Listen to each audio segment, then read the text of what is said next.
Assalamualaikum warahmatullahi wabarakatuh. My name is Rofifah Ramadhani, and here I gonna review chapter 8 about culture, structure, and agency, 3 attempts at synthesis. There are three figures of this chapter. There are Pierre Bourdieu, Anthony Giddens, and Robert Elias. Pierre Bourdieu argues that such understandings neglect the role of agency and practical action in social life, especially questions of strategy and subjective emotions like honor and shame. At the same time, Bourdieu wishes to retain an understanding of the constraining qualities of social structure and the superiority of sociological knowledge over common sense. He does not think that folk explanations can provide an adequate account of social life. Central to this move is the idea of habitus.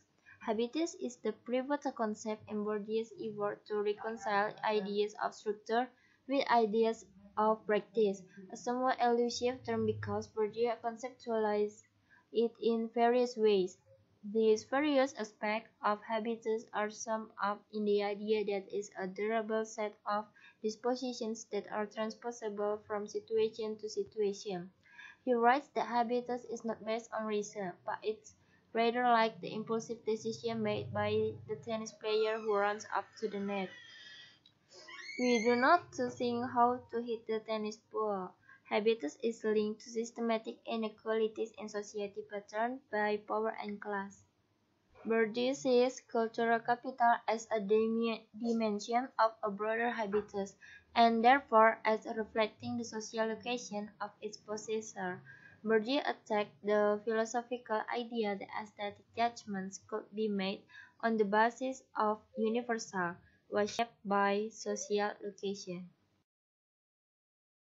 While Giddens does not make much use of the word culture, or even have an elaborated understanding of its composition and content, his work places an emphasis on the role of interpretation and meaning systems in human life.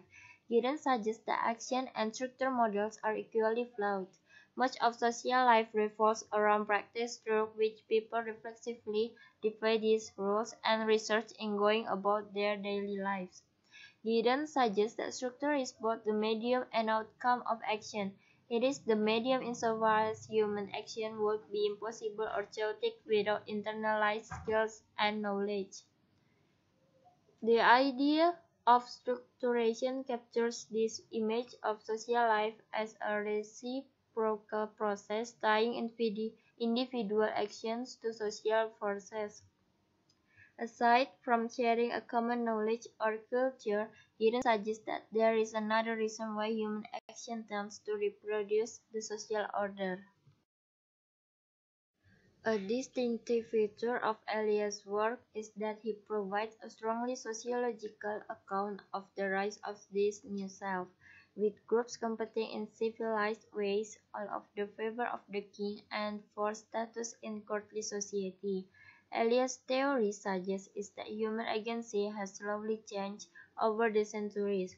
This change at the level of the individual mirror and make possible change at the levels of culture and society.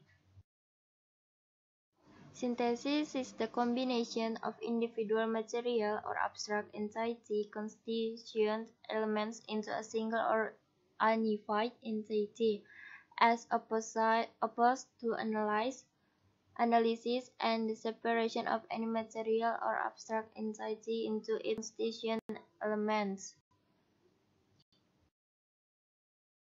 The composition contains 3 attempts or 3 elements. The name is culture, structure, and agency. The culture refers to the fusion of 2 or more cultural influences. The exchange of cultural characteristics when individual groups with different cultural backgrounds are in constant contact. The original culture may change, but each group is still completely different.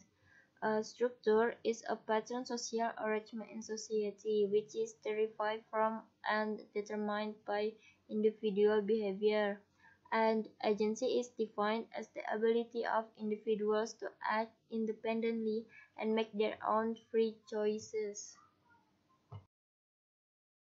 So that's all from my review about the chapter 8.